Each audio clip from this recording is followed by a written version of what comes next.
법원이 대학생들이 정부의 의사 증원 방침을 좀 막아달라는 집행정지 신청을 받아들이지 않았습니다. 의대생들은 집행정지 신청을 할 자격은 있는데, 그런데 이거 집행정지 신청을 받아들이면 정부가 추진하는 공공복리에 큰 영향을 미칠 것이다 이러면서 받아들이지 않았습니다. 이제 정부의 의사 증원 이제 뭐 공고 모집 요강 나오면 일사천리로 진행될 것 같은데 그 파장도 또 현장의 분위기도 여쭤보고 무엇보다도 제일 중요한 거죠. 어떻게 해야 우리 의료 시스템이 좀 좋아질까? 이 문제 논의해 보겠습니다. 네, 그동안에는 이런 논의를 하다 보면 파장이 생각보다 커지니 당신들이 양보해라. 정부한테는 정부한테 혹은 의사들한테는 의사들한테 그런 메시지가 전해질 수 있어서 다소 이제 그 진의가 의심될 수 있어서 약간 좀 기다려 왔는데 일단 결정은 되었으니 앞으로 의료 현장에서는 어떤 일이 예상되는지를 좀 알 필요는 있을 것 같아요. 그래서 저희가 그동안 이 의대 정원과 관련해서 어찌 보면 누구보다 먼저 이 고민을 저희 3프로TV에 함께 해주셨던 고려대학교 박종훈 교수님 다시 한번 모셔서 이야기 좀 나눠볼까 합니다. 박종훈 교수님 어서 오십시오. 네, 어서 오세요. 안녕하세요. 그러면 이제 절차가 정부가 이제 모집 요강 확정해서 이렇게 해서 그냥 신입생들 지금 3,000명 정도 뽑잖아요. 1년에 의대생을 신입생을. 근데 보니까 한 4,500명? 2,000명이 아니고 1,500명이에요. 이거는 아마 대학들이 너희 얼마씩 필요해. 우리가 이렇게 분배할게 했더니 2,000명이 아니고 1,500명 정도인가 보죠. 그러니까 그 1,500명으로 좀 줄어들게 된 거는 그 각 대학의 현실적인 문제. 그러니까 우리가 증원을 한다고 해서 감당할 수 있는 인력을 따져 보니까 실제로는 2,000명까지는 좀 어렵다라는 결론에 도달해서 실제 증원하겠다고 한 건 한 1,500명 정도로 했던 것 같습니다. 대학들이 신청한 건. 네. 그러면 그거를 정부가 더 늘려라 2,000명까지 할 수 있는 겁니까? 아니면? 근데 이제 처음에는 정부가 2,000명까지 어떻게든 맞춰보려고 했었잖아요. 그런데 실제로 대학에서 여력이 안 되는 것도 있고 대학 내부의 문제도 있고 하니까 그래서 이제 대학 정부에서도 언젠가 한번 대학의 자율에 맡기겠다 이런 표현을 했기 때문에 그걸 강제하기는 좀 어려울 것 같아요.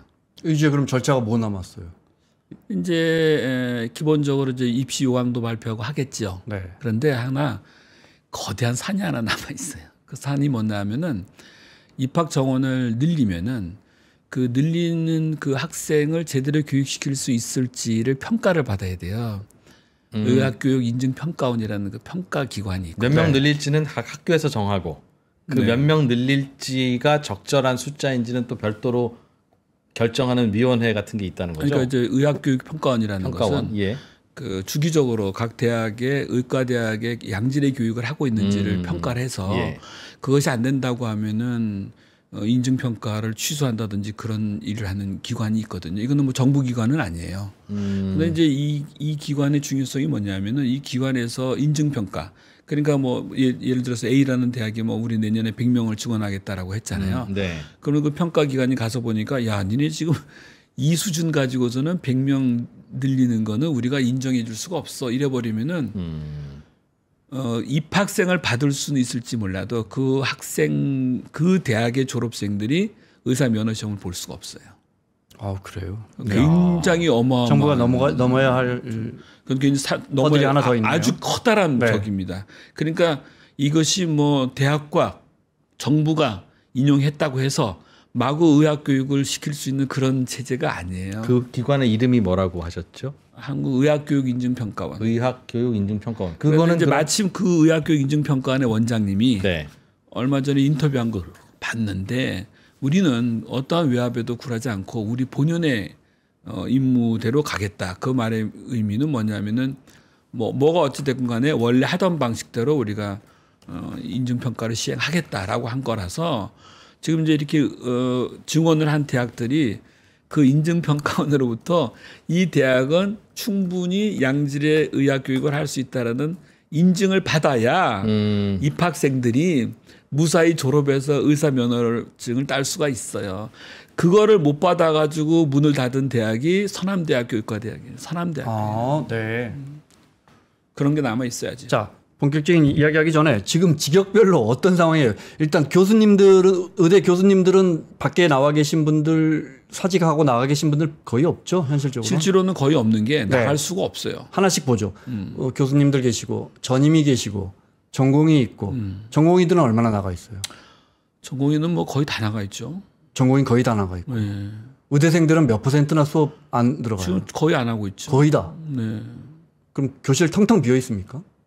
그렇죠. 수업도 이제 받을 수 있는데 안 받는 건가요? 수업을 지금 진행을 못 하고 있잖아요. 학생이 안 나타나니까. 네. 학생이 없어서 예. 교수님들이 바빠서가 아니라. 네. 거의 모든 의대에서 지금 강의실은 비어 있고. 그렇죠. 네. 의학 교육이 지금 진도가 진행이 되질 않고 있죠. 그런데 이제 만약에 학생들의 다음 학년에 이렇게 되면 전 학생이 다 유급이 되는 거죠.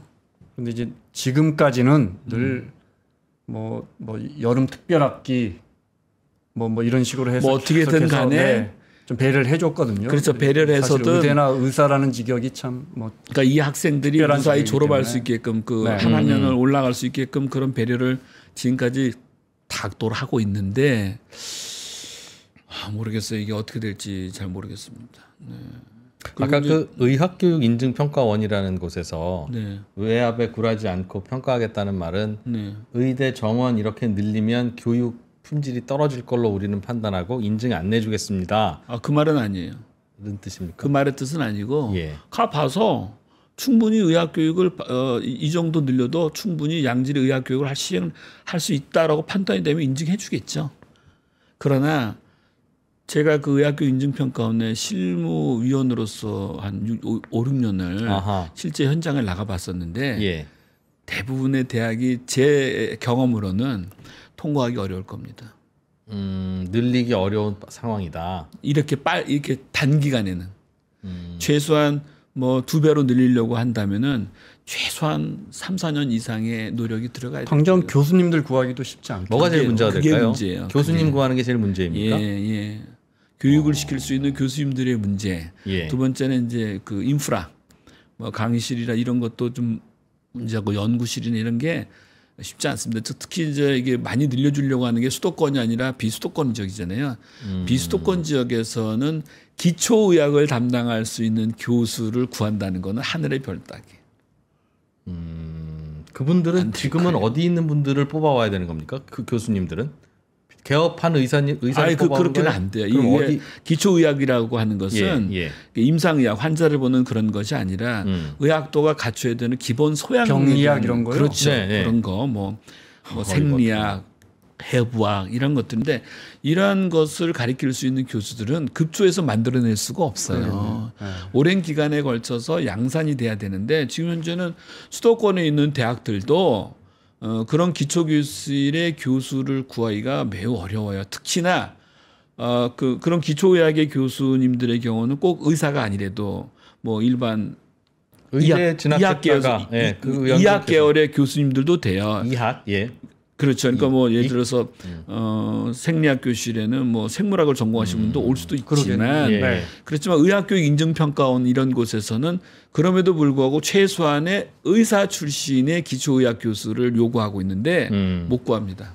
그렇게 단기간에 그렇게 구할 수가 없어요. 그러니까 없는 걸 어디서 나오겠어? 지금까지 사실은 이게 겨우겨우 악순환의 결과인데. 그렇죠. 의대 정원이 굉장히 많았으면 나는 개업을 할 거야. 난 대학병원에서 연구를 할 거야. 아니야, 나는 순수한 의학을 연구할 거야라는 분들이 꽤 많았을 거고 그분들 중에는 교수님이 될 수도 있는 루트가 있었을 텐데. 저는 그렇게 생각하지 않아요. 그런 분들 자체가 없지 않습니까? 예. 그 90년대 이때만 해도 의과대학을 졸업한 학생들 가운데 기초의학을 전공하겠다고 하는 사람들이 의외로 많았는데 오히려 요즘에 들어서서 의과대학을 졸업한 학생들이 기초의학을 하겠다는 학생이 없어요. 마치 필수 중증의료를 외면하듯이. 같은 이야기를 저도 드린 건데 그래서 당연히 선택할 수 있는 게 개업도 있고 예를 들면 대학병원에 남는 것도 있고 그것만으로도 그러니까 이제 의사 출신 기자나 의사 출신 뭐 세무사나 이런 분이 잘 없잖아요. 그게 이유가 의학 현장에서도 수요가 많으니 이제 그런 약간 여유 있는 일들로 못 간 결과가 혹시 아니겠나. 이미 뭐 저는 과거의 문제니까. 오히려 과거에 과거에 기초의학을 하겠다는 의사들이 많을 때가 훨씬 더 다른 분야로 진출했을 때 더 나은 대우를 받고 더 뭐랄까 그 기회가 많았지.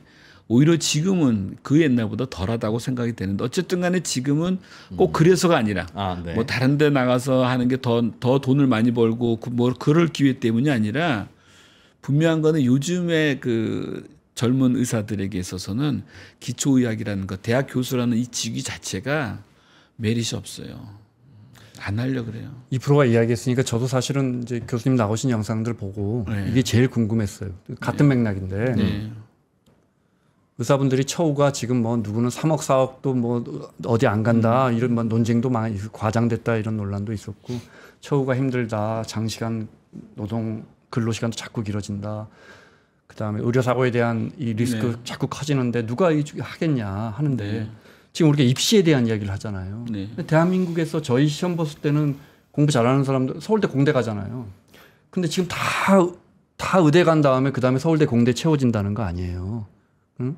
그 말은 이 사람들이 살아보니까 부모들이나 학생들이 살아보니까 서울대 공대 나온 사람보다 저 지방에 의대 나온 사람이 사는 게 더 잘 사는 것 같은 거예요. 그러니까 제 이 질문을 드리고 싶은 거예요. 국민들이 보기에는 야, 그래도 의사가 제일 잘 사는 것 같아. 그 노력과 능력에 비례해서. 그런데 의사분들은 우리 너무 힘들어. 근데 여기서 숫자를 또 늘리겠다는 거니? 그거 효과도 없을 거야. 이건 어떻게 보시나요? 지금의 이제 의대 정원 증원에 대해서 의사들이 반대하는 것이 우리들의 파이를 이렇게 나눠 먹자는 거야 이런 뜻에서 반대하는 건 아니에요. 그건 확실히 아닙니다. 물론 네. 그런 걸 우려하는 사람도 없지 않아 있을 수도 있겠지만 제가 볼 때는 그렇진 않아요. 그렇지는 않는데 이러한 현상은 저는 아무래도 IMF 때 같아요. 네. IMF 전과 후로 우리 사회가 갖고 있는 어떤 가치관이 많이 바뀌었어요. 그 전에는 IMF 이전에는 명예 그리고 또는 뭐 돈을 벌더라도 큰 돈을 벌 수 있는 그런 기회들을 추구했잖아요. 네, 네. IMF 이후에는 그게 큰 돈을 벌지는 못해도 안정적으로 오래 갈 수 있는 직업을 선호하는 경향이 뚜렷해졌다고 저는 보거든요. 매우 공감합니다. 네. 그렇죠. 그러니까 그때부터 이게 달라진 네. 것 같아요. 그 IMF를 기점으로 우리 사회, 뭐 이것이 꼭 대한민국 사회만 그런 것인지 전 세계적인 추세인지는 모르겠으나 우리 사회가 유독 이공계 인재들의 그 어떤 그 사회에서의 받는 대우가 매우 낮아요. 미국에 비해서 매우 좀 낮습니다. 미국 같은 경우는 엔지니어들이라든지 이런 그 뭐 이런 분야에 종사하는 사람들의 그 인컴이 의사들보다 훨씬 높아요. 그러니까 그쪽에서는 그런 것들이 자연스럽게 그걸로 밀려갔는데 우리는 상대적으로 이공계 출신들의 사회에서의 진출했을 때 그나마 신분도 불안하죠. 언제 잘릴지도 모르고 그리고 맥시멈으로 올라가는 그 급여도 낮다 보니까 IMF를 기점으로 해서 어떠한 직업이 가장 이상적인 직업일까에 대한 선호도가 바뀐 것 같아요. 저는 그렇게 봅니다. 네.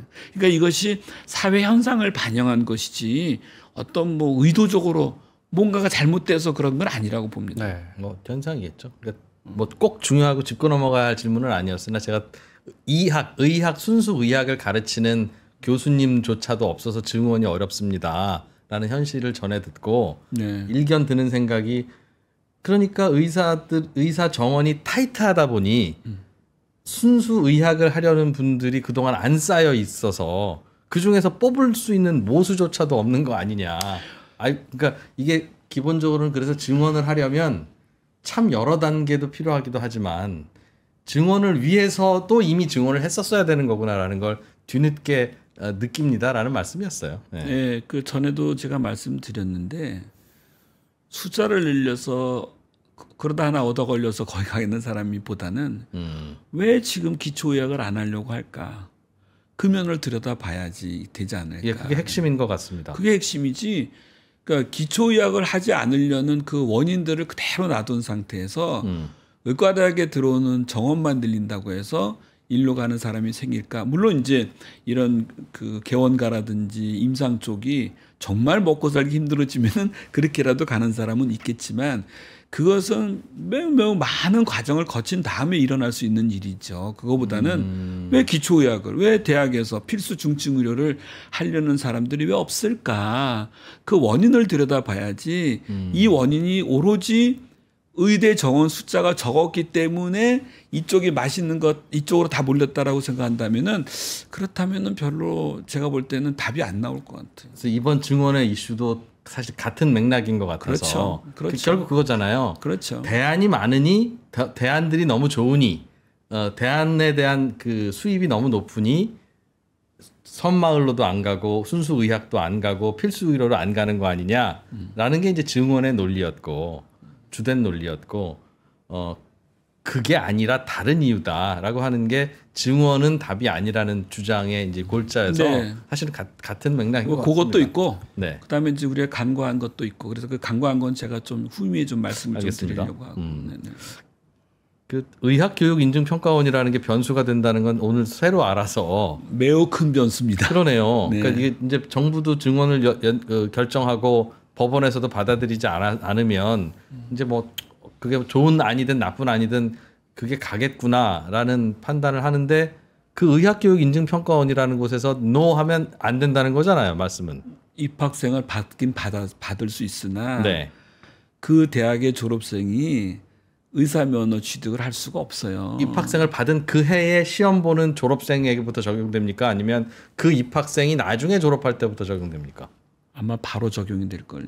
그러면 바로 그건 내가 그건 자신이 네네. 없어요. 그건 예. 자신이 없어서 그건 좀 유예하기로 하고. 예. 하여튼 그런 독특한 제도가 있다라는 것을 지금 간과한 거라고. 정부가 절대 무시 못하는 절차가 하나 남아 있다. 이렇게 그렇죠. 정리하겠습니다. 그렇죠. 네. 자, 의사를 몇 명, 의대 정원을 몇 명 늘려야 하느냐, 이 뭐 2,000명이냐, 1,500명이냐, 과학적으로 근거가 있느냐, 없느냐, 500명이냐, 일본 어떻게 했느냐, 이걸 논의하면 교수님 말씀하시는 것처럼 이게 답이 안 나오니까 오늘은 정말 중요한 거 세 가지를 우리가 정말 대안 위주로 논의를 해보죠. 첫 번째는 말씀하신 필수 의료, 교수님 필수 의료라는 단어 싫어하신다면서요.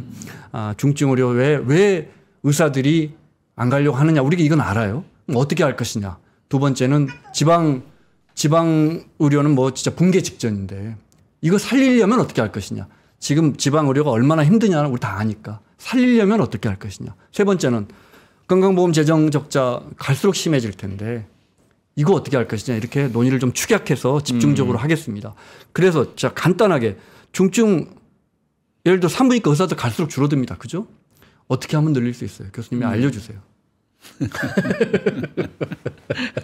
사실 네, 뭐 그렇죠. 뭐 훅 치고 들어오네. 죄송합니다. 대본에 없는데 중요한 질문 같아요. 네. 네, 중요한 질문인데 네. 저는 이제 옛날에 제가 병원장을 할 때 네. 이대로 가다가는 우리 대학병원이 절단 나겠다라는 생각을 한 적이 있어요. 굉장히 환자가 많고 수익이 엄청나게 늘고 있을 때 그 생각이 들었어요. 왜요? 왜 그런 생각이 드셨어요? 왜냐하면은 이 시스템으로 가면은 2028년이 되면은 건강보험 재정이 고갈나겠다라는 게 눈에 보였어요. 그것이 뭐냐면은 우리나라 의료 전반에 걸쳐 있는 아주 결정적인 몇 가지 문제들이 있습니다.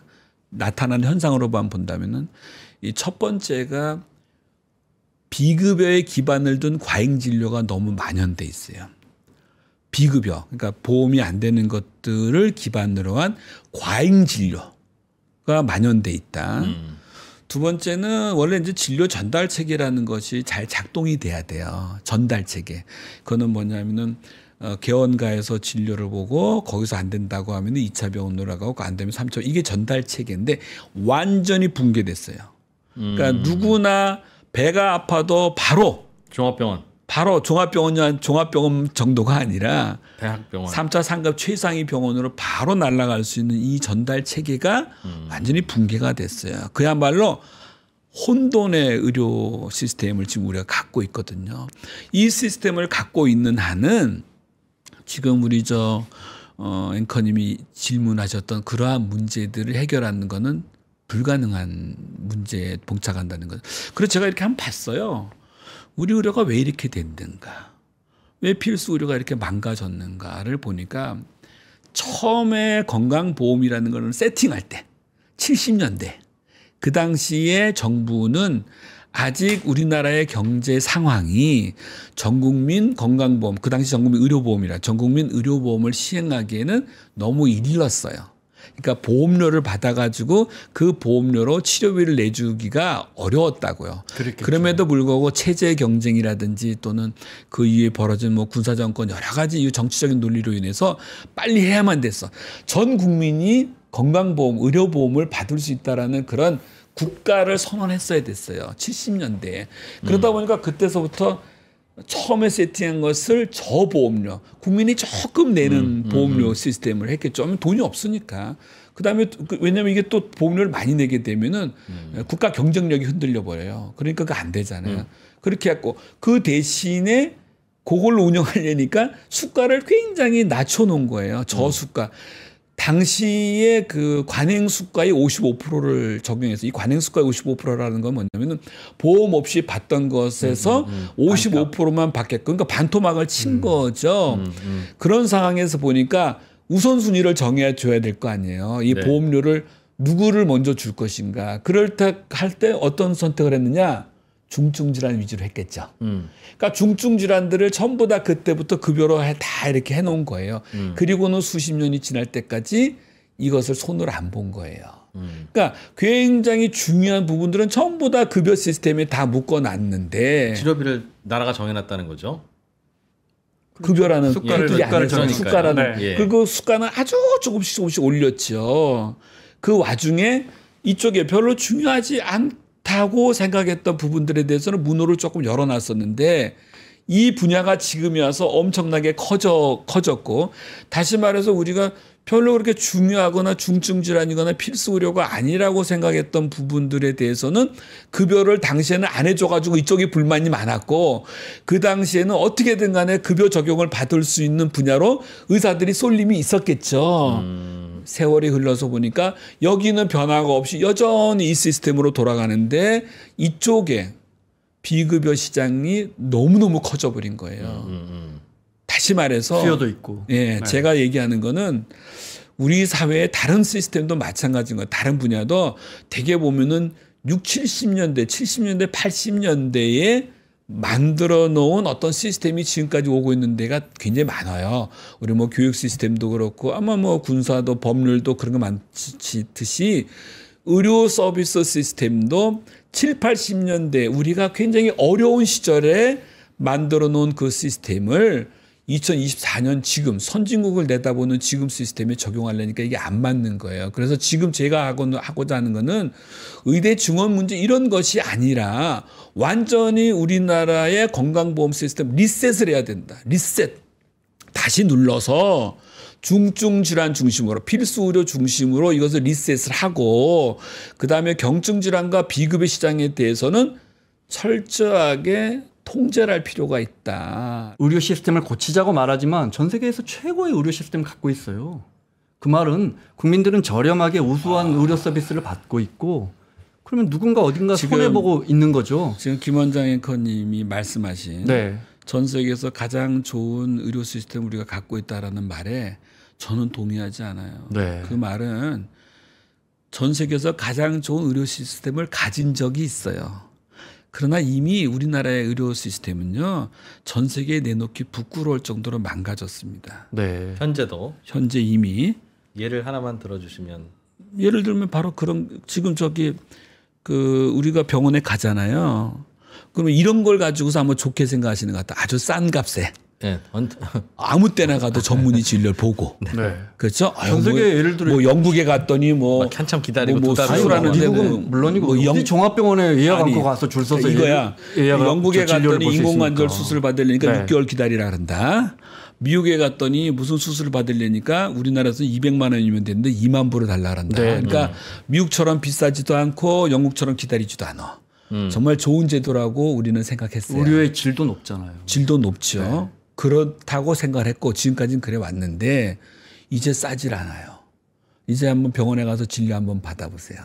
절대 싸지 않습니다. 거기에는 급여는 그대로 묶여 있는데 비급여가 어마어마하게 높아져 있기 때문에 지금은 절대로 동네 병원에 간다고 해서 또는 대학병원에 온다고 해서 절대로 그렇게 이 정도면 되게 싸대라고 얘기하기가 조금 부끄러워지기 시작을 했고 그 진료비 내역서를 보게 되면은 그 가운데 상당수가 비급여 과잉 진료가 포함되어 있다는 것에 제가 위기감을 느끼고 있는 겁니다. 지금 우리가 몇 년 전에요. 의료비가 GDP 대비 8.8%대였어요. 몇 년 전에. 작년에 9.7%가 9.8%까지 올랐습니다. 그 10% 이상이 올라갈 거예요. 어느 나라나 의료비가 GDP 대비 10% 이상이 치솟게 되면은요, 굉장한 사회적 문제가 되기 시작하고 대표적인 대선 때의 빅 이슈가 되기 시작을 할 거예요. 아마 이제부터 우리나라는 김원장 앵커님이 생각하셨던 그 좋은 아주 효율적이고 신속하고 저렴한 그 의료에서 이제는 믿지 못하는 의료비를 믿지 못하는 과잉 의료의 단계로 지금 넘어가고 있는 지금 상황인 거예요. 이 상황 속에서 너무나 많은 문제들이 걸쳐 있기 때문에 저는 지금 이거를 바로잡고 가지 않으면은 엄청난 재앙을 볼 거라고 생각을 하는데 정말 중요한 거는 우리 시스템을 효율적인 시스템으로 먼저 놓고 이렇게 변화됐을 때 어느 정도의 적정 인력을 가져갈 것인가를 고민했어야 되는데 미래의 대한민국 의료가 지향해야 될 지속 가능한 청사진은 하나도 그려놓지 않고 지금 있는 요 시스템이 얼마나 좋은지 알아? 너 알아? 요거를 그대로 유지한다는 선에서 의사 수를 계산한 거예요. 그러면은요, 지속 가능하지 않습니다. 지금처럼 이렇게 의대 정원이 증원이 됐다고 하자고요. 뭐 저만 해도 뭐 이제 뭐 정년이 얼마 안 남은 사람이라서 저는 뭐 별로 상관없을 것 같긴 하지만 이 상태로 가면은 2030년에 우리가 원했던 그 의사 수는 도달할 수 있을지 몰라도 2028년에 건강보험 재정은 붕괴돼요. 다 죽었어요. 대학병원 다 망가졌고 우선 늘어나면 뭐예요? 그게 무슨 의미가 있어요? 선후가 바뀐 거예요. 선후가. 어떤 의료를 지향할 것인지에 대한 청사진을 그려본 적이 없어요. 지금 있는 게 너무 좋은 거 아니야? 라는 그 근거 없는 그런 그 어떤 자만심에 빠져서 요거를 그대로 유지한다는 전제 아래서 계산들 한 거예요. 지금 그 정부가 제시한다는 그 근거 보고서들 있잖아요. 그 근거 보고서를 보면 다 단서 조항을 달았어요. 뭐라고 단지 아세요? 지금의 이 시스템을 그대로 유지한다는 전제 아래서 몇 명이 필요하다 그랬어요. 제 얘기는 지금의 이 시스템을 유지한다면은 우리는 2030년을 넘어갈 수가 없어요. 지금의 의료 시스템은 10년 전에도 비슷했고 20년 전에도 비슷했는데 네. 10년 전, 20년에는 비교적 저렴했는데 요즘 갑자기 비용이 많이 들기 시작한 건 왜 그렇습니까? 거기에는 그 여러 가지 사회적 요인이 있는데 이제 예를 들어서 뭐 우리가 이제 옛날에는 이렇게 뭐 서울로 막 지방에 있는 많은 환자들이 오고 싶어도 많은 장벽이 있었어요. 일단 지리적인 문제, 교통수단의 문제도 있었고 또 그 당시에는 선택진료라는 게 있었어요. 네. 특진료. 그러니까 이런 것도 좀 부담이 되고 그래서 대학병원으로 가는 것이 굉장히 많은 허들이 있었는데 허들이 다 없어졌잖아요. 정부가 특진료 없앴죠? 없앴잖아요. 그죠? 게다가 뭐 2시간이면 날라오죠. 2시간 반이면 부산에서도 오죠. 거기에 정말 중병에 걸렸을 때에 가정이 파괴되지 말라고 도입한 실손보험이 마구 남발이 된 거예요. 그래서 비용이 늘었다. 오히려 비용이 늘었다. 폭증이 돼버린 거예요. 그런 거 뭐 그러니까 모든 현상이 의료 과잉을 부채질한 거예요. 그러니까 저도 실손보험이 의료 과잉을 부추긴다는 데는 이해가 되고 100%예요. 다만 KTX 때문에 오는 건 지방으로 가져오던 환자가 서울로 오는 거니까 불균형의 문제는 있을지언정 의료 수요가 늘어난 건 아니지 않습니까? 수도권으로 집중화 됐죠. 그러니까 전체 우리나라 총량의 의료 수요가 늘어난 건 실손보험이 원인 동의되는데 나머지는 뭔지 그렇죠. 모르겠어요. 지금 누가 아주 제대로 된 지적을 하셨는데 지금 그것이 전체 파일을 이렇게 아주 비효율적으로 끌고 왔다 그렇게 보기는 좀 어려운 면이 있지만 상대적으로 실손보험이라든지 그리고 이제 우리나라 국민들의 어떤 경제 수준이 상당히 높아졌잖아요. 이 경제 수준이 높아지면 두 가지 욕구가 굉장히 강하게 작용하는데 하나는 자식에 대한 교육의 욕구와 본인의 건강에 대한 의료 욕구가 강하게 작동을 합니다. 이 두 가지가 매우 아주 아주 바이탈한 거니까 이것들이 이제 맞물려 가지고 경제적으로도 좋아졌고 접근성이 뛰어나졌고 실손보험이 들어와 가지고 중증 진료에 대한 비급여 진료가 마구 양산이 되기 시작을 하면서 계속 의료 비용 자체가 늘어나니 엄청 늘어났죠. 결국 실손보험료 내는데 그게 결국은 의료 비용이니까 교수님 말씀은 너무 가벼운 병이나 이런 걸로 병원을 쪼르르 달려갈 수 있는 이 시스템을 줄여서 전체적으로는 조금 많이 아플 때나 병원에 가서 그 대신 3분 진료 아니라 10분, 15분 진료를 받을 수 있는 시스템으로 바꿔야 된다는 말씀이십니까? 네, 그거는 그냥 뭐 여러 가지 변화 중에 하나고 예. 또 이제 우리가 잘못한 것 가운데 하나는 뭐냐면은 아까 제가 이제 그 어려운 시기에 급여 진료를 많이 이렇게 할 수 있게 해줬잖아요. 예. 그러니까 급여로만 진료하게 하니까 병원들이 이래 가지고 우리 운영이 안 돼라는 얘기를 하잖아요. 왜냐하면 원래 지금 급여 진료로 하면은 원가의 100%도 안 되는 70%라는 네, 7, 80%밖에 안 되잖아요. 네. 그래서 처음부터 이제 정부가 얘기해 줬던 게 선택 진료와 상급 병실을 이용할 수 있는 그 약간의 그 여유를 둔 거예요. 네. 예. 그 여유를. 근데 이것이 시간이 지나면서 급여는 기본 그러니까 이게 두 개가 접목되는 그런 의료를 하는 나라는 없어요. 무슨 말이냐면은 급여로 할 건 다 하고 일부 네가 돈 좀 내서 좀 고급해 이런 식의 그 시스템을 갖고 있는 나라가 없다고요.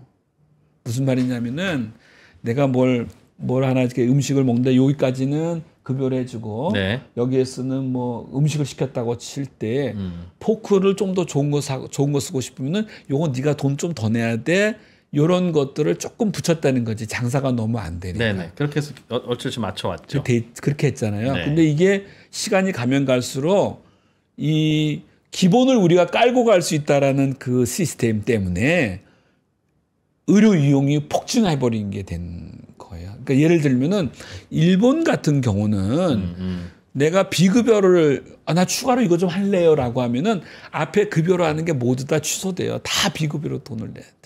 네, 예. 근데 우리는 보험료, 건강보험으로 땡겨 쓸 수 있는 건 전부 땡겨 쓰고, 그 이후에 추가로 하는 거는 실손보험에서 땡겨 쓰고, 네. 그러니까 병원을 이용함에 있어서 너도 나도 이용을 안 하는 놈이 바보가 된 거예요. 그냥 싸니까. 그게 이제 물론 또 얘기가 또 깊이 들어가면 실손보험이나 또 자동차 보험이나 좀 비슷한 면이 있어요. 자동차 보험 우리 다 들어서 우리 국민들 사이에 다 그런 건 아니겠지만 사고 나면은 어떻게든 간에 보험 혜택 다 받아야 된다고 하는 그런 마음이 있을 거예요. 있을 겁니다. 그죠? 실손보험도 마찬가지. 나 들었는데 옆집 아줌마는 보니까 뭐 따박따박 타먹어. 뭐 어디 뭐 병원 갈 때마다. 더 부추길 수 있죠. 예. 그런 것들이 이제 과잉 진료의 양산이 된 비용이 거죠. 높아진 것 중에 하나는 의사분들이 정말 그 좋은 영향을 가진 의사분들이 열심히 밀려드는 환자들을 종합병원에서 진료를 보시는데 수가는 낮고 기본적으로 적자구조고 환자 보면 볼수록 적자고 병원은 뭐 의리의리한 시설 유지해야 되고 인건비는 계속 높아지고 그래서 높아진 게 이제 검사 많이 하는 거 아닙니까? 네.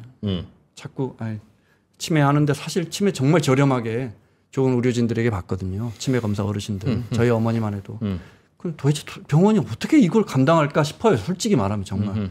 이 숫자는 말이 안 돼. 그런데 어떻게 하느냐. 때 되면 MRI 검사 한번 하자. 뭐 그렇게 해서. 저는 정확히 모르지만 하자. 이 정도 의료 서비스를 받는데 이 정도는 해야 병원도 유지가 될 거 아니냐. 이런 생각을 하니까 검사비가 많이 늘어났으면서 비용이 높아졌을 것 같고 병원 입장에서는 이렇게 해도 안 된단 말이에요. 그 유지 안 되면 어떻게 해야 되냐. 이제 딴 걸로 장사해야죠. 뭐 있어요. 장례식장. 주차장, 갖다 버거킹도 갖다 집어넣고. 그 장례식장, 편의시설, 건강검진이 이 돈이 그러니까 편의시설은 제외하고 한 20년 전만 해도 건강검진 센터하고 장례식장이 병원의 아주 고마운 수익원이 됐던 시절이 있는데 지금은 그것도 안 돼. 그것도 안 되고 워낙 인건비가 많이 올라가지고 그것도 안 되고. 다만 이제 편의시설 같은 거는 있죠. 지금 뭐 대형병원 가보세요. 이게 무슨 맞아요. 푸드코트였는지 뭐 백화점 같잖아요. 이런 아주 좋은 외국의 병원들 가보면 카페테리아 정도는 하나 있습니다. 그러나 우리나라처럼 병원 안에 빵집 들어와 있고 커피숍 들어와 있고 은행 들어와 있고 이런 종합 쇼핑몰 같은 이런 거는 없어요. 다시 말해서 우리나라의 병원 경영진들은요.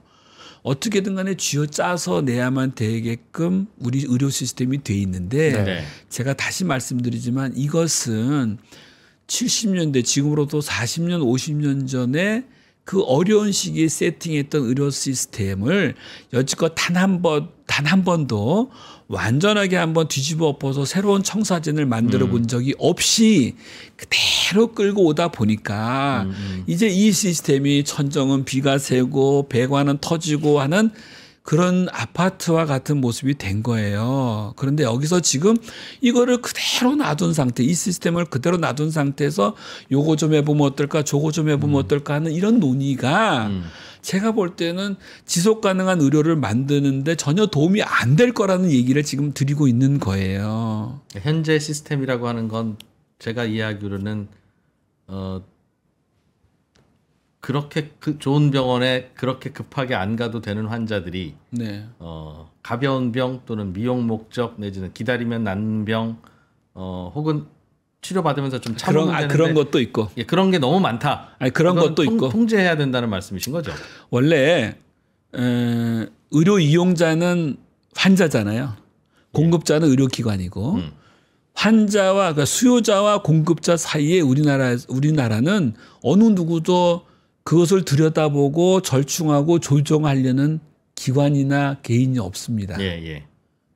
자, 영국 같은 사회주의 의료를 지향하는 곳은 정부가 모든 통제를 해요. 수요와 공급을 통제를 한다고요. 버젯이 있으니까.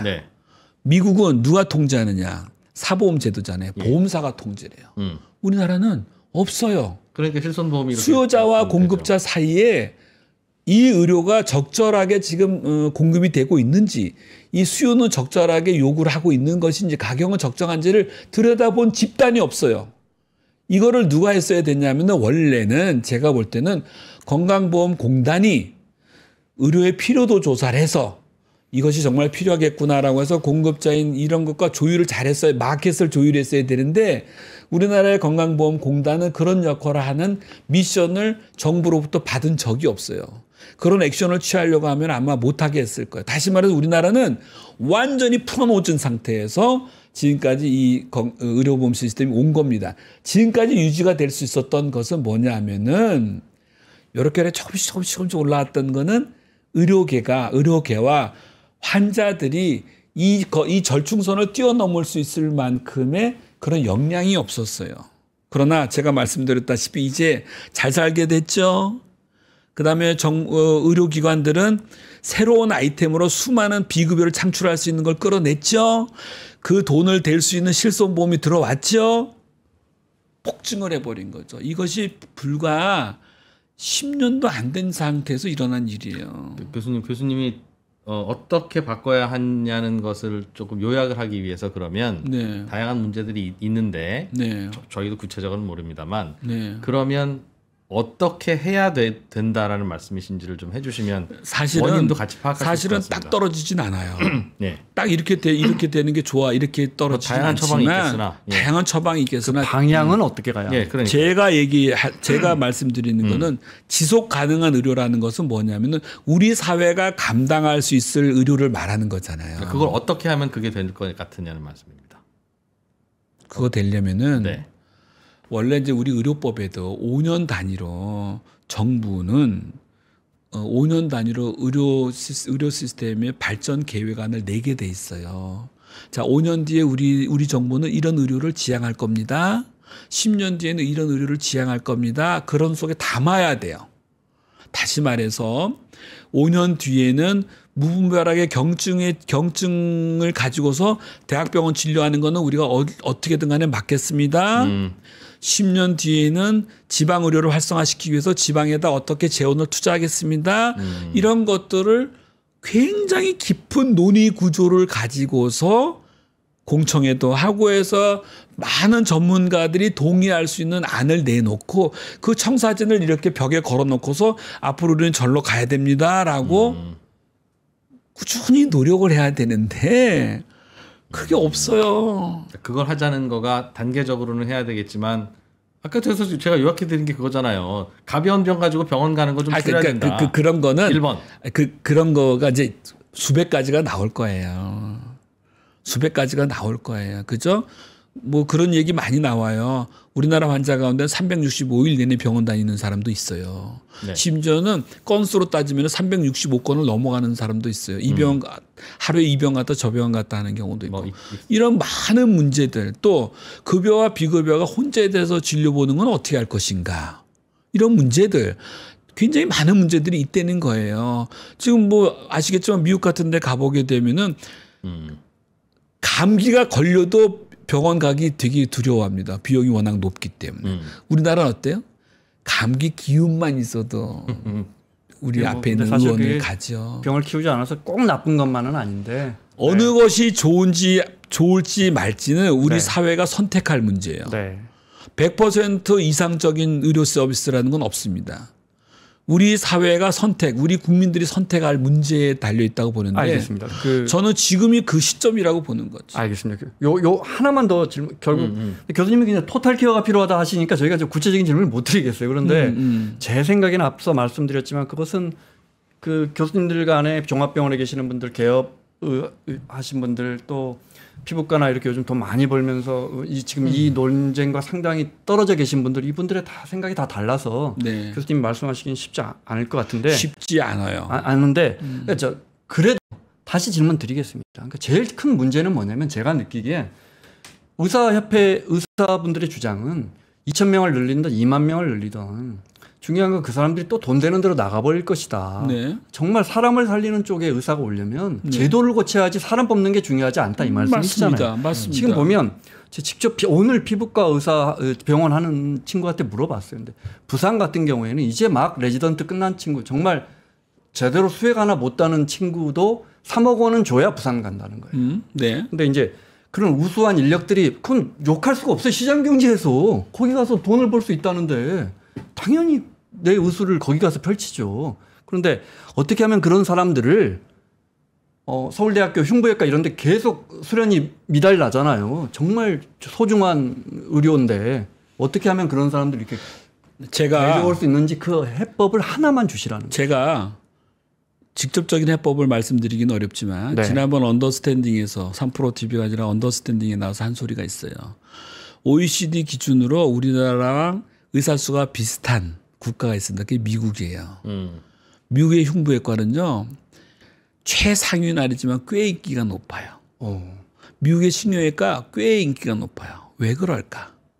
왜 미국의 의사들은 필수 중증 의료를 하겠다는 그런 용감한 의사들이 많고, 왜 대한민국의 의사는 다 피부과 하려고 할까? 거기에 답이 있다고 저는 봐요. 대우가 달라요. 대우가 다른 거예요. 그러나 우리 국민들이 그렇게 돈을 많이 주고서 우리 할 수 없지. 그러면 할 수 없는 거예요. 그럼 더 닫아버리는 거예요. 그냥 없는 거야. 그러니까 복지부 차관이 뭐라 그래요?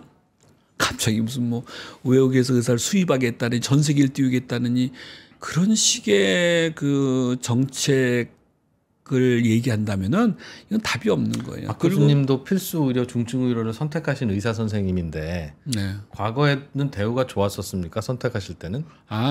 저희 때만 해도 IMF 전이라서 사명감 이런 것들이 더 중요했던 거죠. 만약에 지금 같았으면은 저도 한번 나가서 피부과를 개업했을지도 모르지만 제가 수십 년 동안 대학에 몸담면서 안 깨달은 건 있어요. 저거 영원하지 않아요. 제가 알고 있는 거는 필수 중증 의료는 영원히 갑니다. 왜냐? 우리 일상에 중요한 거니까. 지금 뜨고 있는 것들은 일시적인 현상이에요. 제가 볼 때는 이것이 자정력이 있어요. 의료계가 자정력이 있습니다. 두 분 앵커님. 이렇게 뭐 간다고 해서 우리나라 전체 의사가 전부 다 글로 쏠려가고 그러지 않아요. 그렇게 지금 이 와중에도 필수 중증 의료에 관심을 갖고 있는 젊은 의사들이 있을 거예요. 앞으로도 있을 거고. 그러면 그들이 자신감 있게 그거를 선택할 수 있는 의료 시스템을 변화시켜 주는 것이 중요한 거지. 이거를 왕창 늘려가지고 이쪽으로 가는 거를 희석시키겠다? 저는 그건 아니라고 보고. 그다음에 지금 시간이 얼마 안 남은 것 같은데 요 하나만 지금 말씀드리면은 전공의들 안 돌아옵니다. 병원에 안 지금 돌아올 거예요. 나간 전공의들 안 돌아올 거예요. 어제 그 판결을 보면서 더 안 돌아올 겁니다. 저는 그 판결에 큰 의미 두지 않았었어요. 왜 두지 않았냐면은 저는 기각될 것 같다고 생각을 했어요. 뭐 인용이 된다고 해서 그럼 정부에서 증언을 포기하겠어요? 그러지도 않을 거고. 그렇죠. 기각이 될 것 같았어. 그런데 재판부가 희망 고문을 한 거야. 근거를 요구했으니까. 그러면 의사들은 다 알았어요. 근거가 없다라는 거. 정확한 근거 없습니다. 2,000명에 대한 근거 단언코 없어요. 없으니까 근거 못 되니까 이걸 끝날 거라는 희망 고문을 준 거예요. 어떻게 돼? 기각됐죠?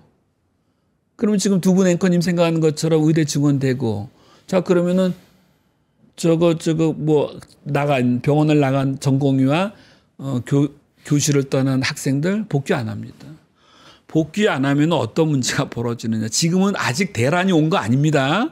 지금은 전 정부 때랑 달리 전공의가 다 빠져나갔어도 젊은 교수들을 비롯한 전임이 저 같은 교수들이 병원을 지금 지키고 있어요. 네. 몸을 갈아넣고 있다고요. 이제는 희망이 없어졌어요. 어떤 희망? 전공의가 돌아올 거라는 희망이 없어졌어요. 이제 무섭게 망가지기 시작을 할 겁니다. 제가 지난번 언더스탠딩에 나와서 그때가 아마 한 달쯤 됐을 텐데 이것이 지속되면 대학병원들이 붕괴할 거라 그랬잖아요. 나타나고 있잖아요.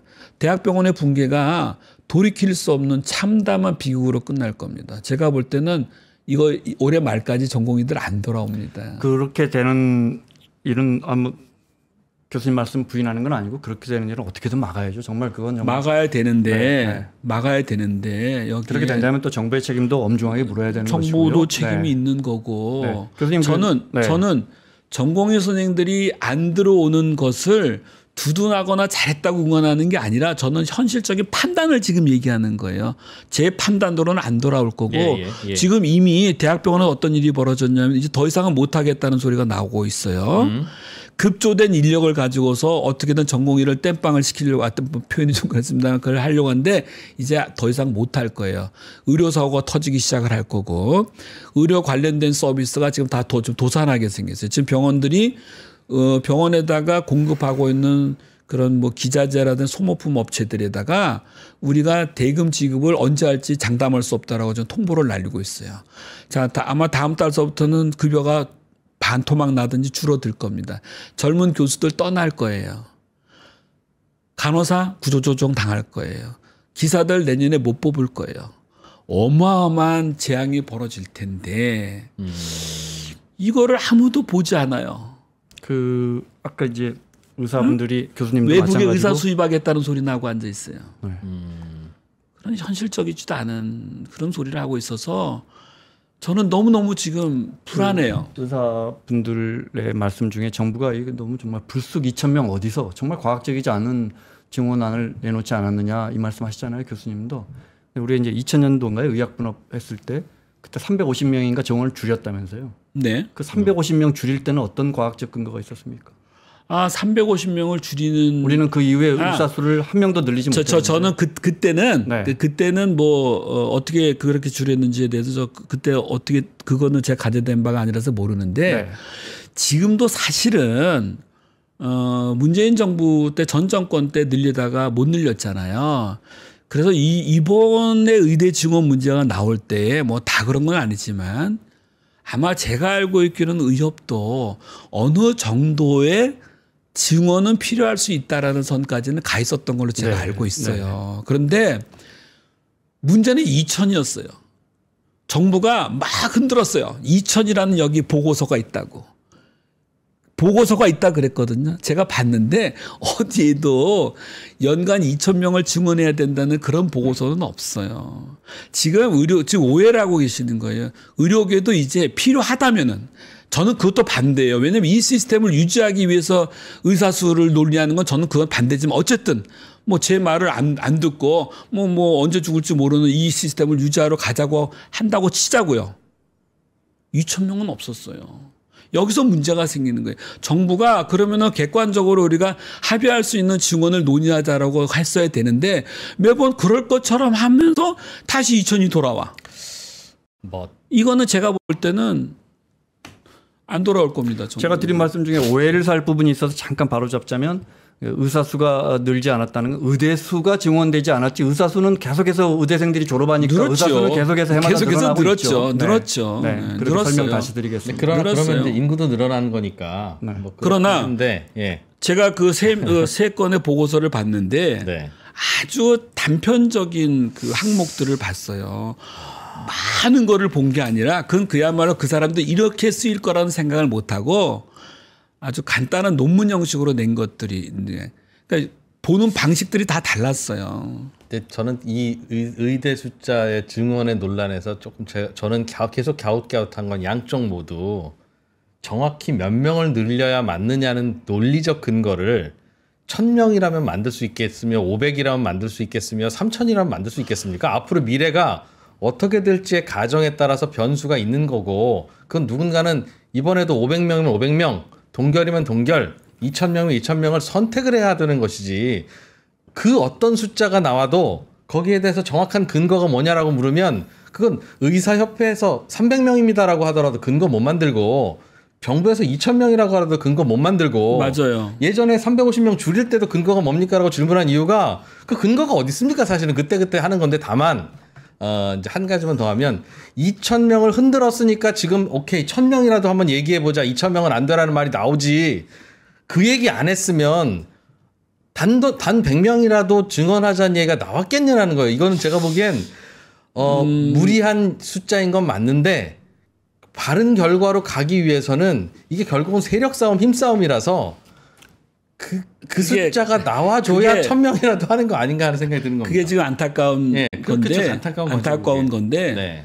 지금 왜 이 상황이 왜 이렇게 왔는지를 다들 어리둥절해하고 있어요. 왜 이렇게 됐지? 우리가 지금 지향하는 미래 의료가 뭐지? 우리 지금 뭐 하고 있지? 왜 서로 욕지거리하고 삿대질하고 있지? 이 와중에 전공의는 왜 다 나가 있지? 제가 드리는 말씀은 어느 것이 옳다 그러다가 아니에요. 지금 말씀드린 것처럼 사회적 합의를 통해서 2000명 의대 증원할 수도 있을 것 같아. 그러나 의사들이 고민하는 거는 그게 의학교육의 현장에서 불가능하다는 얘기를 하고 있는 거예요. 그런 다양한 목소리들이 묻혀 있어요. 왜? 국민들이 2000명 증원을 좋아한다고 그래. 뭐 이런 여론전 속에서 의사들의 목소리가 묻혀 있는데 저는 다 좋다 이거예요. 저는 그것도 아까 여러 번에 걸쳐서 얘기했지만 이거 지속 가능하지 않은 이 의료 시스템을 버티기 위해서 2000명 증원한다는 건 난 이것도 아니라고 보지만 어쨌든 anyway 제 생각이 틀렸다고 하고 이 시스템을 유지한 대로 간다고 합시다. 그러면 증원 문제에 대해서 우리가 많은 논의를 거쳐서 결론이 나왔는데 그것도 좋다고 합시다. 제가 틀렸다고 하고 문제는 지금 현재 대학병원이 붕괴되고 있어요. 뭐 그건 붕괴되고 있고 이것이 올해 말까지 가면은 이제 여러분들이 한 번도 보지 못한 최상위 생태계가 무너지는 꼴을 보게 된다는 거예요. 옳고 그름의 문제가 아니라 제가 지금 보는 현실적인 진단을 말씀드리는 거예요. 그건 정말 그것이 우리 사회와 우리 정부가 바라는 바인지를 다시 한번 보자는 거예요. 정부가 그 꼴을 보려고 지금 하는 거냐는 거지. 만약에 지금 뭐 중증을 앓고 계시는 부모님이나 가족이 있는 사람들은 교수님 말씀이 얼마나 정말 와닿겠어요.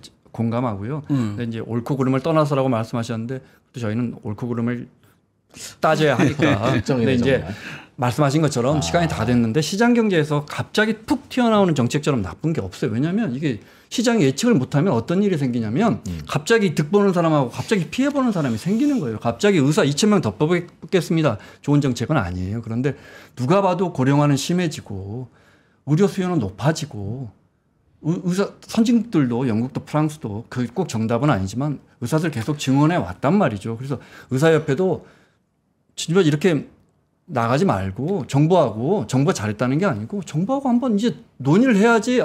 우리 증원은 안 돼 하고 나가버렸으니까 이제 지금 대학병원 큰일 날 것이다. 지금 이거는 해법이 아닌가. 김 원장 앵커님 말에 또 얘기하려면 거의 1시간이 가는데 저는 뭐 좋아요. 그거는 뭐 정부와 의료기관의 더 쓸게요, 시간은. 그런 거라고 죄송합니다. 하는데 저는 지금 요즘에 멍해요. 좀 병원 가보세요. 저 지금 어제도 제가 진료를 보면서 꼭 수술이 필요한 2명의 환자가 있었는데요. 난감해요. 입원을 못 시켰어요. 왜 못 시켰냐? 없기 때문에. 우리나라 대학병원이 그동안에 저수가 정책을 고수함으로 인해서 병원 수익으로 전공의에게 급여를 줘서 전공의 의존도가 매우 높아져 있었다는 거죠. 이것도 지금 잘못된 거예요. 전공의가 다 빠져나간 상태에서 저 혼자의 힘으로 중증의 환자를 돌볼 수가 없어요. 근데 이것을 1년 간다? 뭘 위해서? 우리 사회가 지금 어느 방향으로 가고 있는지를 묻고 싶은 거예요. 뭘 위해서? 그러니까 앞으로 의료 시스템에 대해서 좀 더 넓은 큰 그림으로 그려보자는 것에 대해서는 매우 동의하고 앞으로도 그래야 될 것 같아요. 근데 지금 교수님도 말씀하셨지만 교수님이 그리고 있는 어떤 이상적인 시스템은 의사들도 반대하니까 참 나도 답답하다는 거에 대해서도 뭐 공감이 됩니다. 저는 오늘 그 얘기하러 왔다니까요. 제가 얘기하는 뭐 좋은 의료 시스템에 대해서는 이미 언더스탠딩이나 이런 걸 통해서 말씀 주신 바가 여러 있죠. 번에 걸쳐서 말을 해왔기 때문에 오늘 그 얘기를 다시 반복하자는 게 아니라 지금 큰일이 났다는 거예요. 큰일이 났어요. 그러니까 원인이야 지금 원인이야 큰일이 뭐든 났어요. 종합병원들이 이제 문 닫기 시작할 거다. 언덕 아래에서 맨 위에 언덕이 있는 집을 보니까 불이 나고 있어요. 올라가 보니까 그 집 뒤로 마을이 다 타고 있다니까. 알겠습니다. 큰일이 났다는 건 뭐 어느 국민이든 다 공감할 겁니다. 그럼 큰일이 났으니까 정부안을 철회해야 합니까? 아니면 협상을 시작해야 합니까? I don't know. 이거 어떡하나. I don't know. 그거는 근데 다만 그건 저의 영역을 벗어나는 일이에요. 예, 그건 뭐 저는 좀 더 현명해져야 된다고 생각하는데 분명한 거는 어제 재판 결과를 보고 전공의들은 오래 안 들어옵니다. 분명해요. 뭐 그건 그거는 이제 뭐 논리의 문제가 아니라 감정의 문제고 안 그렇죠. 돌아오는 것에 대해서 강제할 수 있는 거는 그 어떤 그것도 직업이든 없고 없기 때문에 그것도 없고 그렇게 될 것 같긴 그다음에 합니다. 예. 자신들의 말을 듣지 않는다고 해서 지금 3개월째 나가 있는 전공의들의 의사 면허를 다 묶어놔 가지고 얘들이 지금 생계를 지금 위협받는 지경까지 몰아낸 거는 저는 매우 치졸한 행태라고 생각을 합니다. 밉지만 그런 방식으로 풀어서는 안 돌아와요. 뭐 생계 돈을 벌 수 있는 다 가정도 있는 전공의들도 많은데 그들이 돈을 벌 수 있는 기회마저 완전히 박탈시킴으로 시켜놓고 그건 어떤 얘기죠? 그러니까 종합병원으로 돌아오는 거는 이런저런 뭐 단체 행동하기로 했으니까 지금 사직서를 내고 나갔잖아요. 네. 의사 사직서 수리를 안 해주고 있는 거예요. 그래서 다른 데서 개업을 한다든가 페이닥터로 다른 데 취직을 하거나 페이닥터를 하거나 의사 면허를 가지고 할 수 있는 일을 하나도 못하게 해놨어요. 이거는 나중에 전공인들이 복귀하면 소송 걸면 모조리 다 토해내야 될 거예요. 뭐 이런 식으로 이 정책을 강행하려고 하는 그거를 보면서 매우 치졸하다. 의도에 어떻든 간에 올해 말까지 뭐 과연 그러한 방식이 힘이 있는 정부가 할 일인가? 저는 그 정도 좀 뭐 아쉬워요. 최선 아닌 것 같은데요. 뭐 기왕 말씀드렸으니까 이런 의견이 있다는 것도 그냥 전달할 겸 질문을 드리면, 그러니까 모르겠습니다. 2,000명이 과하다는 것에 대해서는 많은 국민들이 내심은 과하다고 생각할 것 같아요. 그런데 지난 정부 때도 400명쯤 증원하려고 했던 것도 의사들이 반대해서 못했지 않습니까? 팩트가 좀 다릅니까? 그러니까 이건 세상에 어떤 직업이 예를 들면 열차 기관사들이 다 파업하면 우리나라 마비되고 판사들이 파업하면 다 마비되고 학교 선생님이 파업하면 다 마비되고 경찰관들이 파업하면 다 마비되죠. 아니, 어떤 직업이라도 파업하면 마비되는데 전에 제가 언더스탠딩에 나와서 이런 말을 한 적이 있어요. 정부가 이 정책이 옳다라고 생각이 되면은 어떤 직역의 반대에도 불구하고 그거를 실행하는 것은 오케이. 그것이 시대 정신에 맞고 대한민국 사회의 긍정적인 방향이라면 저는 그 점에 동의해요. 정부가 2,000명 증원이 우리 대한민국 사회에서 꼭 필요한 것이라는 것을 객관적으로 입증하고 의사들을 설득했다면은 이렇게까지 안 왔을 것 같아요. 지금 400~500명 이 정도 수준에서는 얼마든지 어그리가 될 수 있었던 거고 뭐 지금은 그 논의를 해봤자 이 상황이 돌아가지는 않겠지만 네. 이미 의료계도 그 정도 수준에서 물론 이제 뭐 의협 회장님은 일도 안 된다고 얘기는 하지만 네. 이쪽이 2,000을 고수하니까 이쪽도 그렇게 얘기하는 것이 아닐까라는 생각이 들고 지금 제가 여기 나와서 네. 무엇이 옳고 그렇지 않다 이 얘기를 하려는 네. 것이 아니라 큰일 났다. 네, 네. 큰일 났다. 그 얘기를 드리러 온 거예요. 그 말씀도 전해주시는 분이 있어야죠. 종합병원 그리고 좀 더 미래지향적으로 시대 정신에 맞는 의료의 청사진을 먼저 그려놓고 좀 의사수를 보자. 예를 들면은 미래에 없어질 직업 1순위가 의사인 거 아세요? AI가 지금 다 하게 돼 있어요. 이미 영상의학과나 병리과 같은 경우는 기술적으로 다 끝났어요. 이런 것들에 대한 어떠한 요인도 고려되지 않고 의대 증원에 대한 보고서들이 나오고 있어요. 네, 그거는 문제인 것 같습니다. 문제지. 예. 문제지. 뭐가 옳고 그런 거는 우리 이프로님 말 맞다나 아무도 몰라요. 노바디 노우스지. 가봐야 아는 거지. 그러나 그래서 그거는 서로 근거를 요구하면 되는 건 아닌 것 같고 많은 우리 사회의 변수를 담고 그리고 이 변수가 우리가 지향하는 모델, 우리 사회가 지향하는 전 세계에서 제일 좋은 의료 서비스의 모델을 만들어 놓고 요거를 섞어봤어야 되는데 아무것도 안 한 거죠. 그냥 지금 있는 이거 이미 다 죽어간 제가 볼 때는 수명이 다한 건강보험 시스템, 요 의료 서비스를 이미 저는 수명이 다 했다고 봐요. 이거를 유지하기 위해서 킬러 문항 없애듯이 그렇게 해가지고 되겠냐는 거지. 안 돼요. 이거 2028년 못 넘어가요. 두고 보세요. 건강보험 재정 이거 붕괴될 거예요. 국민연금보다 건강보험 재정이 먼저 붕괴됩니다. 예, 그건 뭐 그럴 것 같습니다. 그럴 것 같습니다. 그래서 바꾸자는 거 얼른 바꿔야 될 것 같은데 모르겠어요. 네. 뭐 무슨 생각들 하고 있는지. 자 마무리를 해야겠는데 저 굉장히 민감한 상황이에요. 그리고 아까 서두에 말씀드린 것처럼 의사분들도 다 직역별로 개원이들 다르고 하는 상황에서 교수님 계속 나와주셔서 현장 설명해 주시고 또 용기 내서 이렇게 현장 이야기 또 의사들의 이야기 해주시는 거 너무 감사드리고요. 끝으로 오늘 이 부분은 꼭 강조하고 싶다. 또 오늘 이 이야기는 못했다 하는 부분이 있으면 또 네, 시간 드리겠습니다. 모시고 어렵기도 하고. 이야기를 못한 부분은 뭐 거의 다 그냥 한 것 같은데 다시 한번 말씀을 드리면은 우리의 의료 서비스는요 리셋을 해야 될 때 리셋 이대로는 못 가면 이 시스템은요 이미 수명이 다한 거예요. 70년대에나 통용되던 시스템입니다. 이제 우리 선진국을 내다보는 지금 시스템에 맞게 리셋을 하고 청사진을 밝히고 앞으로 10년 후 20년 후 우리가 이런 방향으로 갈 겁니다라고 밝히고 거기에 맞는 의사수 문제를 논의를 해야 되는 것이 순서가 맞는 거지. 이게 순서가 뒤바뀌면 안 되는데 어쨌든 그 이야기는 제 영역이 아니고 다른 뭐 정부와 의료계와의 영역이라고 보고 제가 말씀드리고 싶은 거는 대학병원이 붕괴되고 있다. 그리고 이것은 어마어마한 재앙으로 다가올 것이다라고 말씀드리는 겁니다. 네, 뭐 그조차도 우리가 준비해야 될 상황이고 큰일 난 것도 사실은 모를 수도 있을 겁니다. 몇 달 전에 대학병원 저거 이제 문 닫기 시작할 거야라고 할 때 갑자기 왜?라는 반응이었으니까 우리는. 근데 저는 그 고민해본 적이 있어요. 의료 수요를 줄이고 그리고 지역 간의 의료 균형을 맞춰야 한다. 아무나 종합병원 가고 조금 감기 기운 있을 때 가는 거는 없애고 저는 그렇게 이해했습니다. 그리고 자기 동네 종합병원이 있으면 그거 먼저 가도록 해야 전국의 모든 환자들이 KTX 타고 아산병원, 삼성병원으로 오는 거를 막을 수 있지 않겠습니까? 그런데 감기 기운만 있으면 안 받아요는 할 수 있을 것 같아요. 그건 모든 국민들에게 다 똑같이 적용되는 거니까 이분 나올 수 있고 불편하지만 어쩔 수 없죠. 그건 받아들여야죠.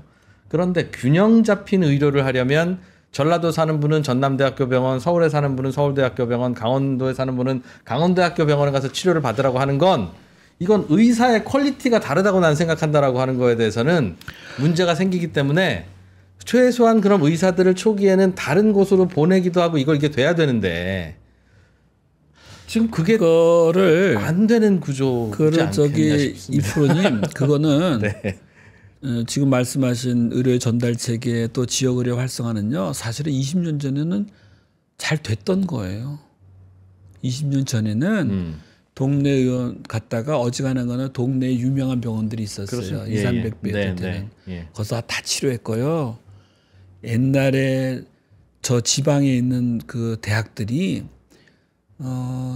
그 대학들이 그 지역에서 우리나라 최고의 병원 못지않은 명성과 실력을 유지했어요. 그러면 그 명성과 실력이 없어졌느냐? 그렇지 않아요. 지금도 유지되고 있어요. 다만 국민들이 왠지 저희가 더 나을 것 같다라는 이상한 그 문화 속에 있는데 이것을 그냥 사람들이 원하는데 그러고 어떻게 하겠어 이렇게만 얘기하면은 답이 없어요. 거기에는 정부 정책이 서서히 물꼬를 틀어주지 않고서는 마치 이것이 저출산 정책과 비슷한 그런 늪에 빠지게 되는 거예요. 저출산 정책에 수백 조를 써도 뭐 출산율 늘어요? 안 늘죠?